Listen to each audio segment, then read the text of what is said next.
লিবিয়ার একজন ইমান দীপ্তবী, ইমানের বলে বলিয়ান আল্লাহর এক প্রিয় বান্দার কথা আপনাদেরকে বলছি। নাম হচ্ছে আমের মাহদি মনসুর আল গাদ্দাফি, যিনি এই বছর নিয়ত করেছিলেন আল্লাহর ঘর, প্রিয় ঘর কাবা ঘরে যাবেন, হজ পালন করবেন।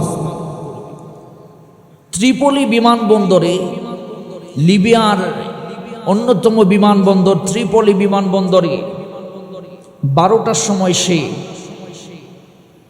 ওই বিমানবন্দরে গিয়েছে।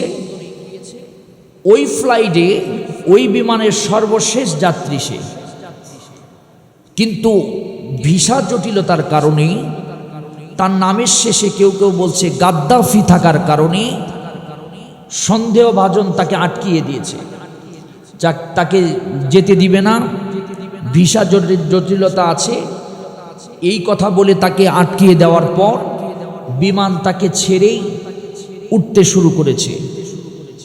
সে বলছে, মন খারাপ করেনি, হাসি দিয়ে বলছে, ইনশাআল্লাহ আমাকে ছাড়া বিমান সৌদি আরবে পৌঁছাতে পারবে না, সেখানে ল্যান্ড করবে না।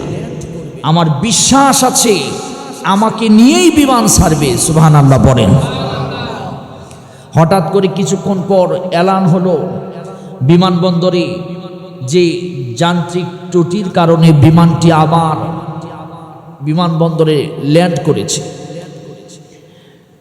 যান্ত্রিক ত্রুটি সারা হলো, অনুরোধ করা হলো যে আমির আল মাহদি মনসুর আল গাদ্দাফিকে নেওয়া হোক, কিন্তু বিমান তাকে গ্রহণ করলো না, দরজাটুকু খুললেন না।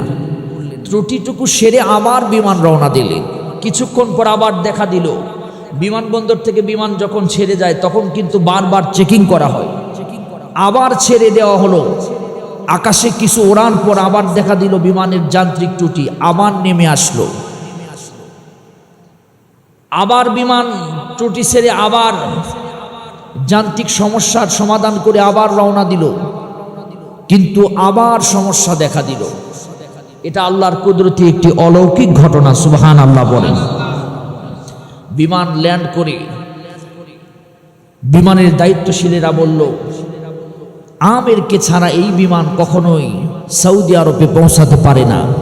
আমাদের বিশ্বাস হয়েছে আমেরকে আর ছাড়া যাবে না।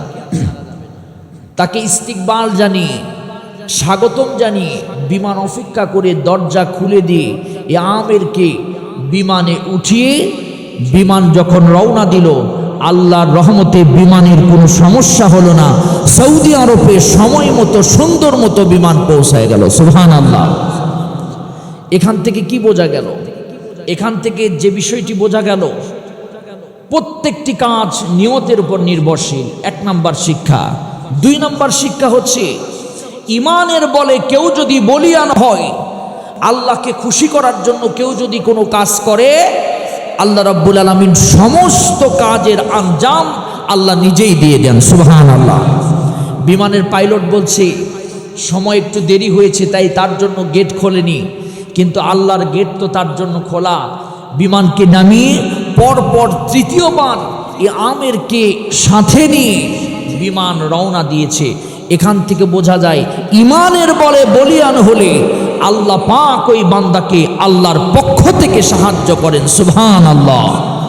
আর রাসূল করিম সাল্লাল্লাহু আলাইহি সাল্লাম বুখারীর প্রথম হাদিসে বলেছেন, ইন্নামাল আমালু বিন্নিয়াত ওয়া ইন্নামা লিমরিম মা নাওয়া ফামান কানাত হিজরাতুহু ইলাল্লাহি ওয়া রাসূলিহি ওয়া মান কানাত হিজরাতুহু ইলাদ দুনিয়া ইউসিবুহা আও ইমরাতিন ইয়াতাযাওয়াজুহা।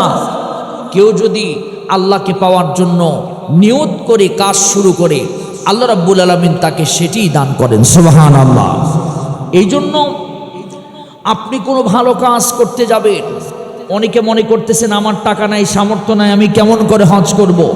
নিয়ত করুন, আল্লাহ পাক আপনার এই প্রিয় ঘর জিয়ারতের তৌফিক আল্লাহ কোনো না কোনোভাবে আল্লাহ দান করবেন। আল্লাহ আমাদের সকলকে এই প্রিয় ঘরের মহব্বতে আল্লাহ আমাদের কবুল করুন। সবাই বলেন আমিন। আর আমরা যারা হজের যাত্রী হয়েছি, হব। আল্লাহ পাক আমাদের ঈমান বৃদ্ধি করে এই সুন্দর নিদর্শন, এই 5টি স্তম্ভের ভিতরে অন্যতম ফরজ একটি ইবাদত হজ, আল্লাহ আমাদেরকে সঠিকভাবে সুন্দরভাবে করার তৌফিক দান করুন। সবাই বলেন আমিন।